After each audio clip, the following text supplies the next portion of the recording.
नमस्कार। आप देख रहे हैं बिस्तक का खास शो। 90 दिनों की डेडलाइन पूरी होने को है। किस चीज की? टैरिफ्स की। डोनाल्ड ट्रंप ने दुनिया भर के ऊपर टैरिफ्स लगाने का फैसला किया था और 90 दिन का ग्रेस पीरियड दिया था कि इन 90 दिनों के पूरा होने के बाद ये भारी भरकम टैरिफ्स दुनिया के बहुत सारे देशों पे लगेंगे। अब वो अगले हफ्ते डेडलाइन पूरी हो जाएगी। उसका असर ग्लोबल इकोनॉमी पे क्या पड़ेगा, भारत पे क्या पड़ेगा, ये जानना बहुत जरूरी है। और इसी गुत्थी को सुलझाने के लिए हमारे साथ बेहद ही खास मेहमान इसमें मौजूद हैं। स्वदेशी जागरण मंच के राष्ट्रीय सह संयोजक डॉक्टर अश्विनी महाजन जी हमको ज्वाइन कर रहे हैं। अश्विनी जी नमस्कार, स्वागत है आपका बिस्तक पे। नमस्कार। मैं अपने व्यूअर्स को बता दूं कि यूएस से ज्वाइन कर रहे हैं अश्विनी जी। तो इनसे बेहतर कौन बताएगा हमें कि इस समय की सिचुएशन क्या है। हम तो ये सोच के बैठे हैं कि भारत और यूएस की ट्रेड डील फाइनलाइज, खबरें तो यही आती है ना कि फाइनलाइज होने को है, लेकिन क्या है बारीकियां, क्या है फाइन प्रिंट्स और कहां पर मामला फंसा पड़ा है, ये जानने की कोशिश करेंगे। सबसे पहले तो अश्विनी जी ये बताएं, 90 दिन का ग्रेस पीरियड पूरा होने को है सर। ये पूरे घटनाक्रम को आपने कैसे देखा? पूरी दुनिया कांप गई है। डोनाल्ड ट्रंप ने अपनी मनमानी कर डाली। देखिए, इससे पहले भी उन्होंने बिना किसी को अवसर दिए टैरिफ्स लगा दिए थे। बाद में उन्होंने खुद ही कहा कि नहीं, चलिए हम इसको 90 दिन के लिए आगे बढ़ा देते हैं। यानी कुल मिलाकर के पिछले समय से, जब से ये टैरिफ वाला खेल शुरू हुआ है, तब से ये सब आंख मिचौली चल रही है। और फलां देश के साथ करेंगे, उस देश के साथ करेंगे, उस देश के साथ करेंगे। दुनिया में दो प्रकार के मुल्क हैं। रादर मैं कहूँगा कि तीन प्रकार के मुल्क हैं। एक जो डर के उनके साथ डील करे जा रहे हैं।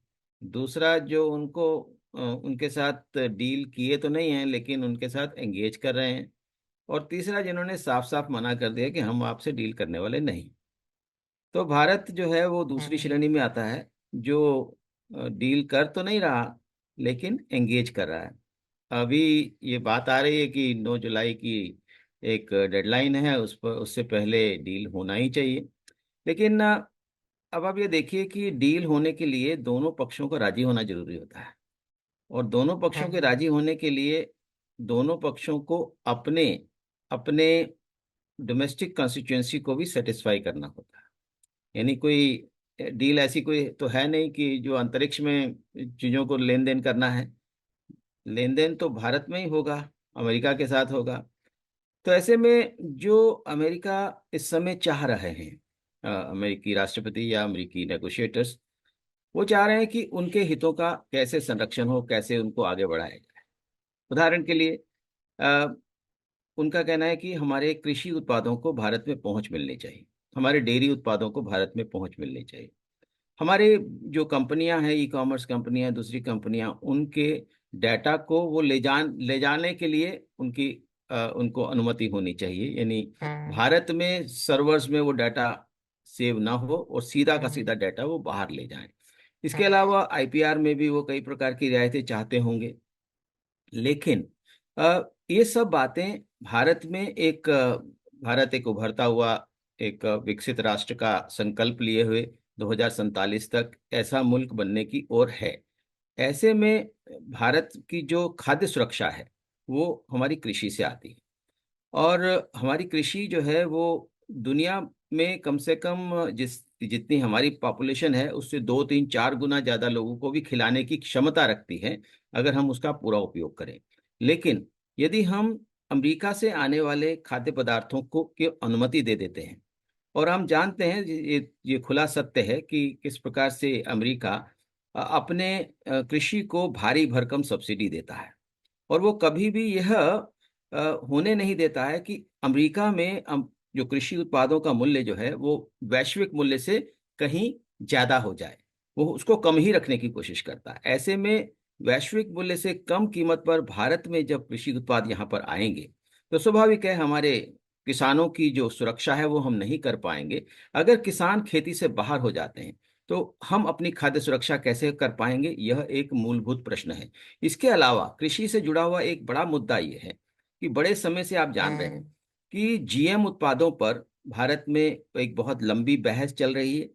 95% से ज्यादा हमारे किसान संगठन जीएम उत्पादों का विरोध करते हैं। ऐसे में अगर अगर अमेरिका से आने वाले जो जीएम उत्पाद हैं उनको भारत में अनुमति दे दी जाती है, तो उससे भी एक बड़ा मुद्दा खड़ा होता है, और वो भी सस्ते जीएम उत्पाद भारत में आने के कारण भारत की कृषि को नुकसान हो सकता है। एक यहाँ पर अजय जी मैं आपको एक बात बताना चाह रहा हूं कि यह जो जीएम उत्पाद का मुद्दा है इतना सिंपल भी नहीं है। अगर भारत की फूड चेन में जीएम उत्पाद आ जाते हैं तो ऐसे में भारत जो $50 बिलियन का एक्सपोर्ट कर रहा है दुनिया भर में, ऐसे सब मुल्क जो नॉन जीएम टैग देख करके ही हमारा सामान खरीदते हैं, चाहे वो यूरोप के देश हैं, चाहे वो मिडिल ईस्ट के देश हैं, या तो दूसरे तमाम देश हैं जो नॉन जीएम उत्पाद मानते हैं, तो ऐसे में हम अपने देश में उन जीएम उत्पादों को अपनी खाद्य श्रृंखला में शामिल कैसे कर सकते हैं, यह एक मूलभूत प्रश्न है। यह तो मैंने केवल कृषि की बात की।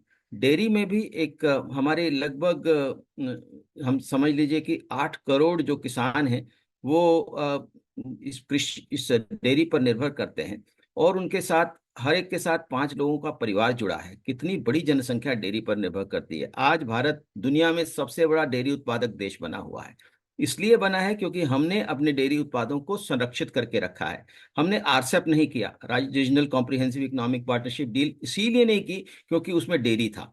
हमने ऑस्ट्रेलिया के साथ डील करते हुए डेयरी को, एग्रीकल्चर को बाहर रखा, और अमेरिका के साथ डील करते हुए हम डेयरी और एग्रीकल्चर को कैसे बीच में रख सकते हैं, यह एक प्रश्न है जिसको हम समझ सकते हैं कि यह डील कितनी संभव है या कितनी इसके अंदर रुकावटें हैं। नहीं, पर कुछ तो ऐसे प्लस पॉइंट्स होंगे ना, जैसे कि न्यू टेक्नोलॉजी के क्षेत्र में artificial intelligence, semiconductors, defence production, clean energy, यहाँ पर तो दोनों देश एक दूसरे के सहायक हो सकते हैं ना। देखिए, अगर अगर वो लोग हमें अपने टेक्नोलॉजी देने के लिए तैयार होते हैं, आप समझ लीजिए कि इतने साल हो गए, आज तक हमें एक डिफेंस टेक्नोलॉजी नहीं मिली। ग्रीन टेक्नोलॉजी के बारे में तरह तरह की बंदिशें लगा के रखी हैं, और भारत को इस कारण से अपनी ग्रीन टेक्नोलॉजी के क्षेत्र में, क्लीन टेक्नोलॉजी के क्षेत्र में आगे बढ़ना संभव भी हुआ, और आज हम दुनिया में एक बड़ी शक्ति के रूप में उभर रहे हैं क्लीन टेक्नोलॉजी के संदर्भ में। अभी इस बजट में भी मैन्युफैक्चरिंग मिशन के अंदर क्लीन टेक मैन्युफैक्चरिंग मिशन को खास अहमियत दी गई है। इसका मतलब यह है, आज देखिए कम से कम 50% हमारी आत्मनिर्भरता है विंड टेक्नोलॉजी में, wind air technology, wind energy में।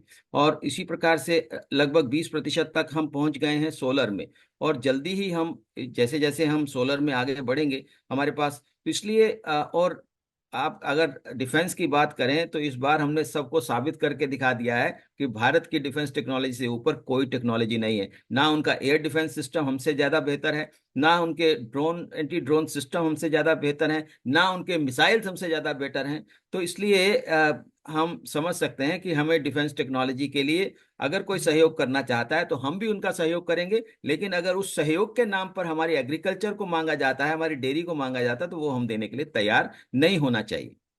सर, पर वो मान कहाँ रहे हैं? दिक्कत ही तो ये हो रही है ना, जापान को हड़का दिया उन्होंने आज।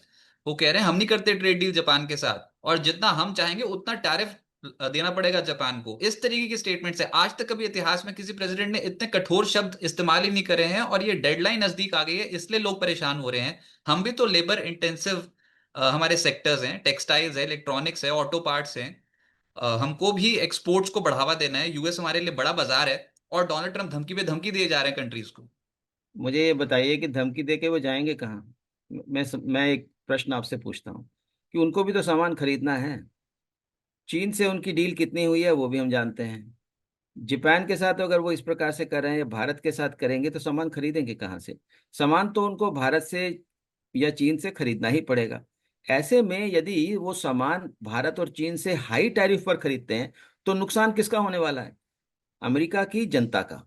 और यहाँ पर इन्फ्लेशन जो है वो एक बहुत बड़ा मुद्दा बन सकती है। अभी अभी भी इन्फ्लेशन के बारे में बहुत चिंताएं व्यक्त की जा रही हैं। और आप जान रहे हैं कि पिछले साल में, पिछले 2 सालों में जो जो अमेरिका ने इन्फ्लेशन को सहा है, उसके कारण जो वहाँ पर रेट ऑफ इंटरेस्ट बढ़ा है, मैं यहाँ पर जान रहा हूँ कि कैसे लोगों को अपने जो होम लोन्स लिए हुए हैं उस पर ज़्यादा ईएमआई देनी पड़ती है। जो जिस प्रकार के दूसरे लोन्स हैं, हमारे क्रेडिट कार्ड के जो लोन्स हैं, उस पर भी बहुत ज़्यादा इंटरेस्ट जा रहा है। ऐसे में यहाँ पर जो इन्फ्लेशन का जो असर है वो आम जनता पर केवल उनकी बजट को ही प्रभावित नहीं करेगा, उनके आगे आने वाले जो रियल एस्टेट सेक्टर को और ऑटोमोबाइल सेक्टर को, सभी को वो प्रभावित करने वाला है। इसलिए आप इस बात की चिंता मत करिए कि अमेरिका हम पर टैरिफ लगा देगा तो हम बर्बाद हो जाएंगे। मेरा ये कहना है कि ये अंतर्राष्ट्रीय व्यापार है, लेन देन चलेगा, और उस लेन देन के अंदर हर एक देश को दूसरे देश की जरूरत होती है। भारत को अमेरिका के कृषि उत्पादों की जरूरत नहीं है, लेकिन अमेरिका को भारत के बाजार की जरूरत जरूर है, क्योंकि आप जान रहे हैं कि अ, अगर अमेरिका के सबसे ज्यादा हथियार किसने खरीदे हैं तो भारत ने खरीदे हैं। और ऐसे में अंतर्राष्ट्रीय बाजार में अब स्थितियां बदल रही हैं। भारत का भी डिफेंस मार्केट बढ़ रहा है। पिछले सालों में हमने कितने मैं जान रहा हूं कि 1000% से भी ज्यादा हमने हमारे डिफेंस एक्सपोर्ट्स बढ़े हैं, और आगे बढ़ने वाले हैं। हमारे मिसाइल्स की मांग बढ़ रही है, हमारे एंटी एयर डिफेंस सिस्टम की मांग बढ़ रही है। हमारे तमाम ऐसे गोला बारूद इत्यादि भी हम बनाने लगे हैं। तो ऐसे में ये अंतर्राष्ट्रीय लेन देन है, लेकिन हमें ध्यान रखना होगा, अंतर्राष्ट्रीय लेन देन हमेशा नियमों के आधार पर चलता है। नियमों के लिए अमेरिका ने ही कहा था, यूरोप के देशों ने ही कहा था कि WTO बनाइए, रूल बेस्ड सिस्टम होना चाहिए। अब उस रूल बेस्ड सिस्टम को वो खुद ही मानने के लिए तैयार नहीं है। यह प्रश्न इस समय दुनिया के सामने खड़ा है। और सर ये जो मैं भी ट्रैक कर रहा था ना, इसमें अभी कनाडा की तरफ से जब डील होने जा रही थी, उनके साथ जो टैरिफ स्ट्रक्चर डिस्कस हो रहे थे, तो कनाडा ने बात नहीं मानी। तो उन्होंने डिजिटल टैक्स लगा दिया था कनाडा ने, तो फिर डोनाल्ड ट्रंप वहां पर भड़क गए थे। जापान ने बात नहीं मानी। तो क्या अब ये जो देश हैं, इनको ये समझ में आ गया कि जिस तरीके से चीन ने घुटने नहीं टेके और उन्होंने भी शर्तें रखी जो डोनाल्ड ट्रंप को माननी पड़ी, तो क्या आपको लग रहा है कि ये जो इतनी आसान होगी ट्रेड डील फाइनलाइज करनी ट्रंप के लिए, या फिर खुली चुनौती है और 9 जुलाई की डेडलाइन डेफिनेटली मिस हो जाएगी इतने सारे देशों के साथ ट्रेड डील करने में? देखिए रजत जी, चाहे वो जापान हो, चाहे वो चीन हो, चाहे वो भारत हो, चाहे वो कनाडा हो, चाहे कोई और देश हो, ट्रेड डील हमेशा म्यूचुअल अंडरस्टैंडिंग से होती है। धमकियों से कोई ट्रेड डील नहीं होती। वो जमाने लद गए जब धमकी दी जाती थी और हमने घुटने टेक दिए थे WTO में, हमने गैट में सिग्नेचर्स कर दिए थे। आज वो स्थिति नहीं है। आज भारत में एक मजबूत सरकार है, वो अपने देश के हितों की रक्षा करना जानती है। हम जो संकेत आ रहे हैं लगातार, जो अमेरिका से संकेत आ रहे हैं वो नहीं है, लेकिन जो भारत से संकेत आ रहे हैं वो बिल्कुल स्पष्ट हैं कि हम किसी भी हालत में अपने कृषि और डेयरी को सेक्रीफाइस करने वाले नहीं हैं। हमने अभी तक भी नहीं किया। हमने इतनी बड़ी RCEP की डील ठुकरा दी। हमने ऑस्ट्रेलिया के साथ डील करते हुए डेयरी को बाहर रखा। हम जिसके साथ भी डील कर रहे हैं हम उसमें डेयरी को शामिल नहीं कर रहे हैं।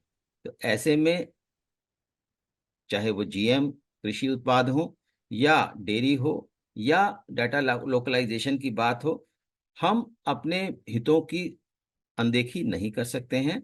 और भारत को जब एक विकसित राष्ट्र बनना है 2047 तक, बहुत कम समय रह गया है। ऐसे में ये विकसित राष्ट्र जो है दुनिया पर निर्भर करके नहीं होगा, आत्मनिर्भर भारत के आधार पर होगा। और आत्मनिर्भर भारत के लिए हमें एक ऐसे मजबूत नेगोशिएशंस की जरूरत होती है। और हमें इस बात की प्रसन्नता है कि भारत के नेगोशिएटर्स लगातार अमेरिका की उन धमकियों से इतर अपने बात कर रहे हैं, अपने हितों के संदर्भ में अमेरिका के साथ नेगोशिएट कर रहे हैं। सर ये जो ट्रेड डील हो रही थी ना, इससे जस्ट पहले इसराइल और ईरान का युद्ध अभी निपटाया है डोनाल्ड ट्रंप ने। पता नहीं कैसे निपटाया, वो तो आप ही बताओगे। ये आखिरी में हुआ क्या, किसी को समझ में तो आया नहीं। फटाफट से युद्ध शुरू हुआ, खत्म भी हो गया बहुत स्पीड से वो, और दोनों देश मान भी गए डोनाल्ड ट्रंप की बात। और ये जस्ट जब टैरिफ इंपोज होने वाले हैं उस डेडलाइन से पहले पहले का एपिसोड था। तो क्या आपको लगता है कि ये हमको इसी सिनेरियो में अभी आगे बढ़ना पड़ेगा? क्या जियोपॉलिटिकल टेंशंस अभी हावी रहेंगी और डोनाल्ड ट्रंप कुछ ना कुछ ऐसा करते रहेंगे? मेरा इशारा ऐसा ये भी है कि भारत और पाकिस्तान के बीच में जब युद्ध की स्थिति हुई थी, तब भी ट्रंप का ये कहना था कि मैंने सुलझाया है। तो ये एक राजनीतिक ये कदम दो समझें या फिर स्ट्रैटेजिक मूव था? ये दोनों अलग अलग लड़ाइयां हैं। जो ईरान की लड़ाई हुई इसराइल के साथ, ईरान को बात समझ में आया कि अमेरिका अगर इसराइल के साथ खड़ा हो जाता है हम्म। तो उसकी तबाही सुनिश्चित है। तो ऐसे में ईरान के लिए ये जरूरी था कि वो उस लड़ाई से बाहर आ जाता, क्योंकि उसको अपने हितों का रक्षा करनी ही है। जहां तक भारत और पाकिस्तान के युद्ध की बात है, उसमें दो प्रकार की बातें हैं। डोनाल्ड ट्रंप साहब ने कम से कम 7 बार अपने बयान बदले। तो इसलिए अब कम से कम आप जैसे चैनल को, उनको उनके जो स्टेटमेंट्स को इतना महत्व नहीं देना चाहिए। हम तो वैसे भी दूसरी, नहीं देते थे। हाँ, तो दूसरी बात यह है कि भारत का पाकिस्तान के साथ युद्ध जो अचानक खत्म हुआ, उसके पीछे भारत की एक समझदारी भी है, क्योंकि जो हमने अचीव करना था वो कर लिया।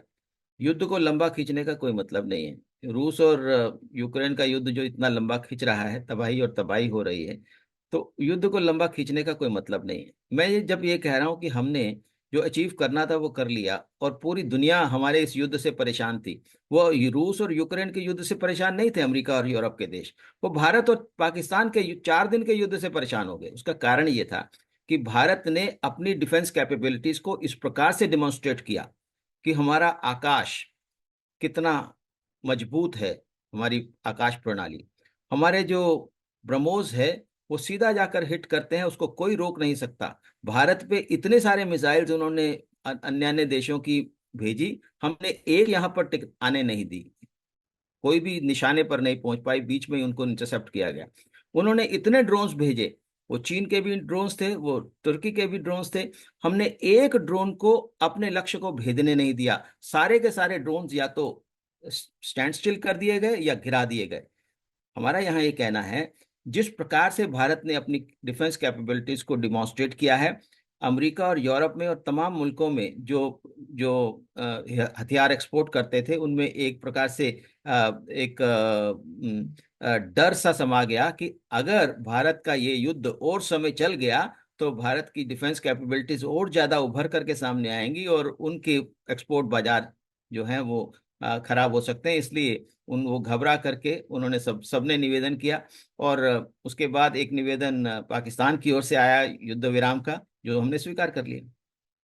पर सर फिर वो बात तो वही ना कि ये जो ट्रेड डील्स वो अलग अलग देशों के साथ करना चाहते हैं डोनाल्ड ट्रम्प, चाहे वो किसी भी तरीके से हो, उससे वो कह रहे हैं कि ट्रेड डेफिसिट यूएस का कम हो जाएगा over a period of time, जो कि बाकी नहीं समझ पा रहे, सिर्फ डोनाल्ड ट्रम्प को ये ज्यादा समझ में आ रहा है। और दूसरी बात यह है कि अगर ये ट्रेड डेफिसिट कम करना ही है तो अचानक से एक टैक्स बिल, आप यूएस में है तो आप ज्यादा बता पाएंगे, बिग ब्यूटीफुल बिल जिसका नाम उन्होंने दिया है, वो पास हो गया है सेनेट में। तो वो तो बात ही हो रही है कि वो तो एकदम से इनका डेट बर्डन बढ़ा देगा। और उसके चलते ट्रम्प और डोनाल्ड ट्रम्प के बीच, ट्रम्प और एलन मस्क के बीच में बहुत बुरी तरीके से ठन भी गई है। तो ये करना क्या चाहते हैं ट्रम्प? देखिए, ट्रम्प क्या करना चाहते हैं ये तो किसी की भी समझ से बाहर है। अ, देखिए, जब वो कहें कि भी मैं टैरिफ बढ़ा करके इनकम टैक्स कम कर दूंगा, हम्म।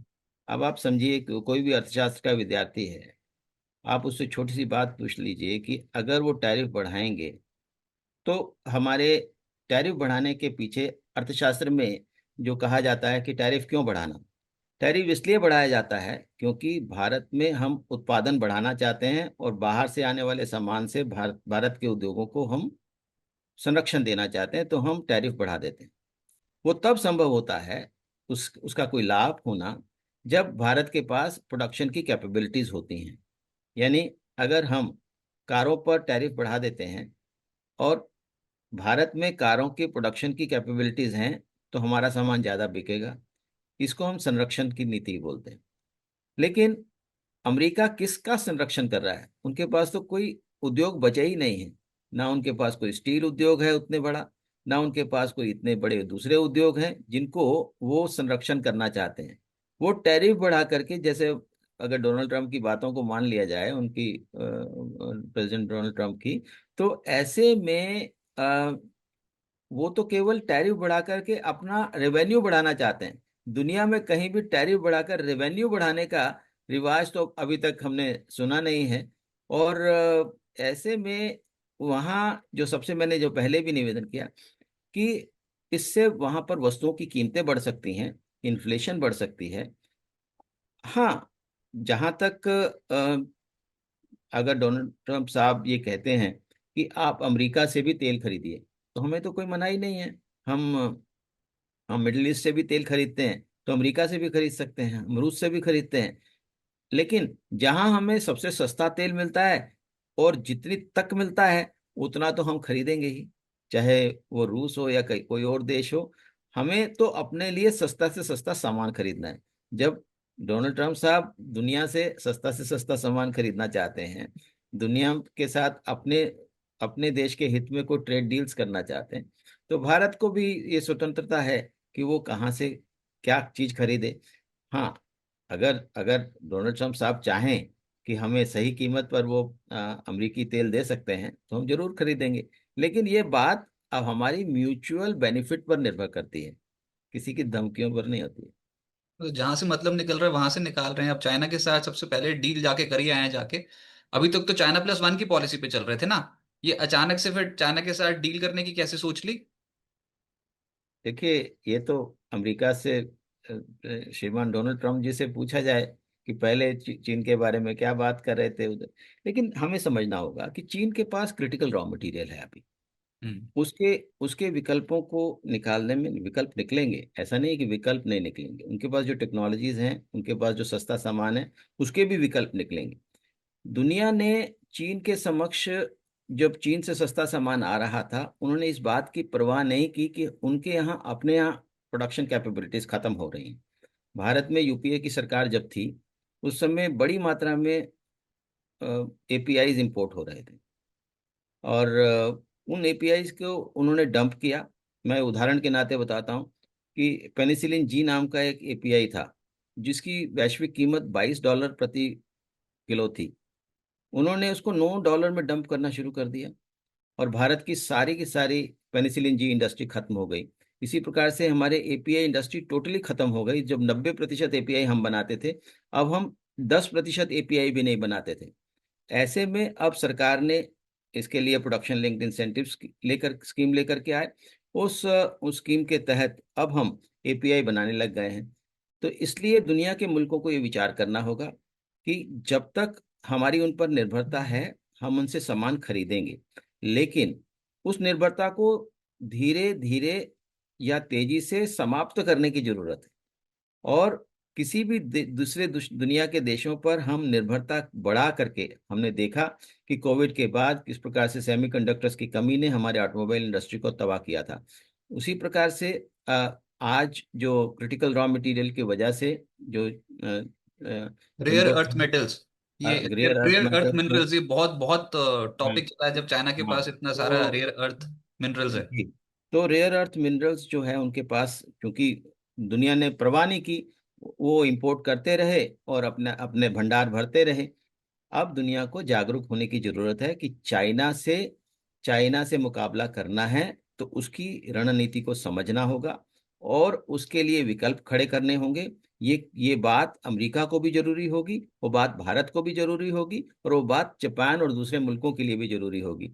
इसलिए चीन से निपटने के लिए रणनीति बनाने की जरूरत है, और मुझे लगता है कि शायद डोनाल्ड ट्रंप उसी रणनीति पर चल रहे हैं।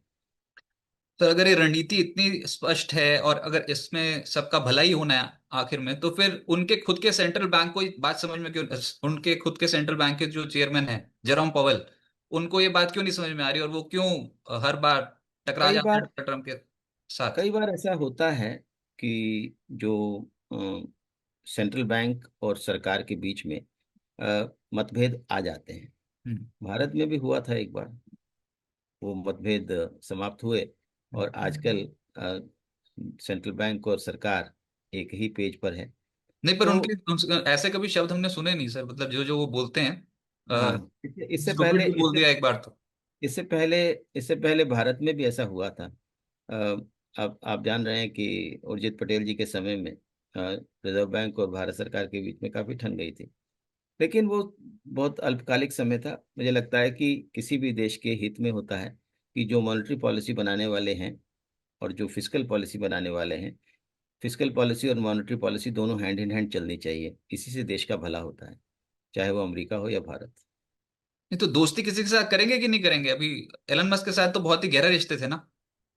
देखिए, अब ये सारी बातें तो अब डोनाल्ड ट्रंप साहब भी बता नहीं, सकते आप हैं। वहां पर यूएस पे क्या महसूस कर रहे हैं सर? मतलब ऐसी बातें निकल के आती है ना जो पढ़ पढ़ के थोड़ा अचरज सा भी होता है, इसलिए आप थोड़ा क्लैरिफाई करें। ये देखिए, डोनाल्ड ट्रंप साहब के बारे में, क्योंकि वो इतने बड़े महान राष्ट्र के राष्ट्रपति हैं, उनके बारे में कोई बात करना ठीक नहीं। मुझे लगता है कि आपस में अगर उनके रिश्ते तलक हुए हैं तो धीरे धीरे करके वो ठीक हो भी जाएंगे। और जहाँ तक फेडरल रिजर्व और राष्ट्रपति के बीच में रिश्तों का प्रश्न है, उसके उसमें भी वही बात लागू होती है। अच्छा चलो, अभी वो कह रहे हैं कि इनको निकाल दिया जाएगा, डिपोर्ट कर दिया जाएगा, और उनसे वो सब्सिडी भी छीन ली जाएगी एलन मस्क से, ट्रम्प ने बोला हाल फिलहाल में। और कोई नई पार्टी वार्टी तो नहीं बन रही सर वहां पर? कहीं आपको कुछ इन्फॉर्मेशन आई हो कि अभी एलन ऐसी मस्क नई ऐसी पार्टी कोई बना रहे हैं? ऐसी कोई जानकारी भी एलन मस्क साहब से हमारी कोई बात हुई नहीं है। नहीं, वो ट्विटर ट्विटर पे तो बहुत चलता है आजकल। जी जी जी। तो मुझे और लगता ये है कि ये इश्यूज जो हैं भारत और अमेरिका के संबंधों के संदर्भ में नहीं है, तो इसलिए इसको छोड़ देते हैं, उनके अपना आंतरिक मामला। खैर वो हेडलाइंस बन रही हैं सर आजकल, ये बहुत अच्छा। चलो अब सर ये बताएं, बस ये प्रश्न आखिरी ही होगा। डील हो रही है कि इसमें समय लगेगा भारत के साथ? हम अभी तक यही समझ पाए कि ये फाइनल स्टेजेस पे है, हम अपना भी पक्ष रखेंगे, यूएस वाले अपना पक्ष रख रहे हैं। ये इतना आसान है कि इस डील का पूरा हो जाना? देखिए, अंग्रेजी में कहावत है कि there are many slips between this cup and this lip. तो उसमें बहुत सारी स्लिप्स हैं। और हम चाहेंगे कि दोनों देशों के हितों में कोई ट्रेड डील हो, लेकिन जहाँ तक जो चीज़ें सामने आ रही हैं, जो मुद्दे हैं, उन मुद्दों पर आम सहमति बनना इतना आसान नहीं होगा। कृषि, अ, खासतौर पर डेयरी, जीएम उत्पाद, डाटा लोकलाइजेशन, आईपीआर के मुद्दे हैं। ऐसे सब मुद्दों पे जहां अ, अमेरिका समझता है कि उसके हितों का उसको संरक्षण करना है, भारत के लिए वो ज़्यादा जरूरी है, क्योंकि अमेरिका में मात्र आधा प्रतिशत पॉपुलेशन भी जो है वो बहुत कृषि पर निर्भर नहीं करती, बहुत कम लोग कृषि पर निर्भर करते हैं। हम्म। लेकिन भारत में 50% जनसंख्या कृषि पर निर्भर करती है। किसी भी हालत में हम कृषि और डेयरी के हितों का त्याग नहीं कर सकते हैं। इसलिए ये अमेरिका जितनी जल्दी समझ लेंगे, उतनी ही जल्दी ये डील हो सकेगी। राइट, अश्विन जी बहुत बहुत शुक्रिया बिस्तक को अपना कीमती समय देने के लिए सर। धन्यवाद। धन्यवाद। अच्छा।